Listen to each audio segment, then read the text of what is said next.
الله أكبر الله أكبر. السلام علیکم ورحمۃ اللہ وبرکاتہ. الحمد للہ رب العالمین والصلاة والسلام علی رسولہ الکریم.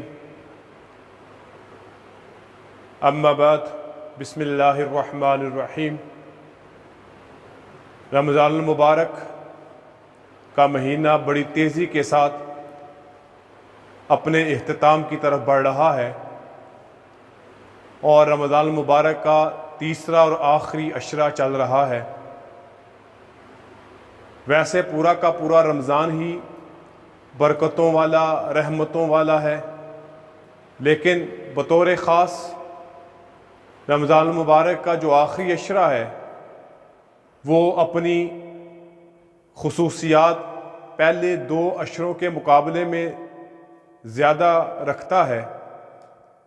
سب سے پہلے اس آخری عشرے کی یہ خصوصیت ہے کہ اس میں اعتکاف جیسی عبادت مختص کی گئی ہے جو نبی علیہ الصلوۃ کی سنت مبارکہ ہے.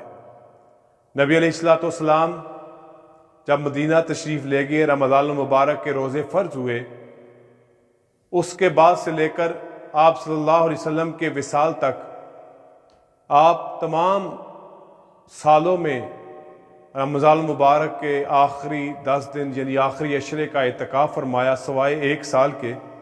مگر اگلے ہی سال مزید 10 دن کا اضافہ کر لیا، یعنی دوسرے عشرے کو بھی اس میں شامل کر کے آپ نے 20 دن کا اعتکاف فرمایا.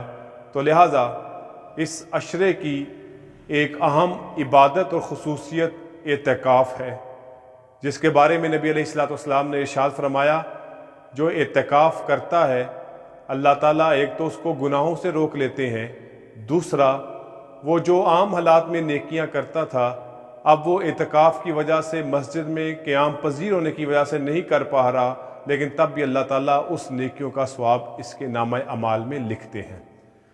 دوسرا، 1 دن کا اعتکاف جہنم سے انسان کو اتنا دور کر دیتا ہے جتنا زمین و آسمان کے درمیان کا فاصلہ ہے. یہ تو 1 دن کا ہے، اور جب 10 دن کا ہوگا تو اس کے کیا ہی کہنے. تو ایک عبادت اعتکاف کی ہے اس عشرے میں. دوسرا، اس عشرے کو جہنم کی آزادی کا عشرہ قرار دیا گیا ہے. اتکم من النار، تیسرا عشرہ جہنم سے آزادی کا عشرہ ہے. نبی کریم صلی اللہ علیہ وسلم نے ہمیں تعلیم دی کہ اس عشرے میں بہت کثرت کے ساتھ جہنم سے پناہ کی دعا مانگے. اللہم اجرنا من النار، اللہم اجرنا من النار، اللہم اجرنا من النار. اے اللہ ہمیں جہنم سے پناہ عطا فرما، آزادی نصیب فرما. نبی علیہ الصلوۃ ایک دوسری حدیث میں ارشاد فرماتے ہیں کہ جو بندہ 3 مرتبہ اپنی دعا میں جہنم کی آزادی طلب کرتا ہے اور جہنم بھی پکار اٹھتی ہے، اللہ تو اب اس کو مجھ سے پناہ عطا فرما ہی دے. تو دوسری اس کی خصوصیت کیا ہے؟ یہ عشرہ جہنم سے آزادی کا عشرہ ہے، اتکم من النار. تیسری خصوصیت اس عشرے میں شب قدر کا ہونا ہے. شب قدر کے بارے میں جو فضائل بیان ہوئے ہیں وہ پہلے بھی بیان کیے جا چکے ہیں. طاق راتوں میں اس کو تلاش کرنے کا حکم فرمایا گیا ہے، اور اس رات کو آسمانوں سے جبرائیل امین سمیت فرشتوں کا نزول ہوتا ہے، اور وہ ہر اس شخص کو سلام کرتے ہیں، اس کے لیے مغفرت کا اعلان ہوتا ہے، اس کے لیے عبادت اور ثواب کا اجر لکھا جاتا ہے. وہ شخص جو ذکر کر رہا ہو، نماز پڑھ رہا ہو، قرآن کی تلاوت کر رہا ہو، الغرض وہ جس کے بھی خیر کے کام میں مصروف ہوگا، وہ فرشتے اس کا ریکارڈ محفوظ کر لیتے ہیں.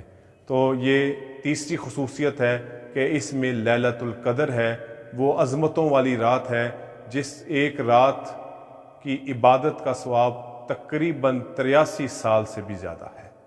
چوتھی خصوصیت قرآن مجید کا نازل ہونا ہے، اور خود اللہ تعالیٰ نے بھی فرمایا انا انزلناہ فی لیلۃ القدر، بے شک ہم نے اس کو یعنی قرآن مجید کو لیلۃ القدر میں نازل کیا. تو لہٰذا قرآن مجید کا نزول اس آخری عشرے کی خصوصیات میں سے ایک خصوصیت ہے، اور یہ قرآن مجید وہ کتاب ہے جو اللہ کا آخری پیغام ہے، اللہ کی آخری وحی ہے، اللہ کا اپنے بندوں کی طرف آخری حکم نامہ ہے۔ اور جیسے کہ نبی علیہ الصلوۃ والسلام نے بھی یہ ارشاد فرمایا، تحقیق اب وحی منقطع ہو گئی، اب وحی کا سلسلہ ختم ہو گیا، اور اس سے معلوم ہوا کہ یہ آخری کتاب قرآن مجید جو حضور اکرم صلی اللہ علیہ وسلم امام الانبیاء خاتم النبیین کے قلب اطہر پہ نازل ہوئی، یہ قرآن مجید ہے۔ اس کے بعد کوئی بھی کسی طرح کا دعویٰ کرے کہ اس پر کوئی الہامی کتاب کا نزول ہوتا ہے، کوئی وحی کا نزول ہوتا ہے، وہ کذاب، جھوٹا تو ہو سکتا ہے مگر اپنے اس دعوے میں رتی برابر بھی سچا نہیں ہو سکتا۔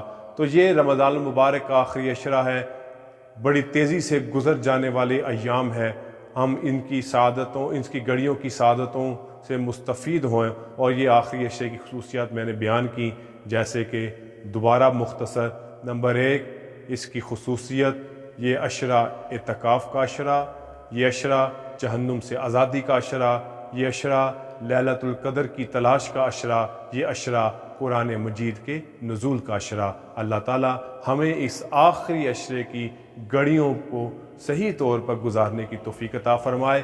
وآخر دعوانا ان الحمد للہ رب العالمین، والسلام علیکم ورحمۃ اللہ وبرکاتہ۔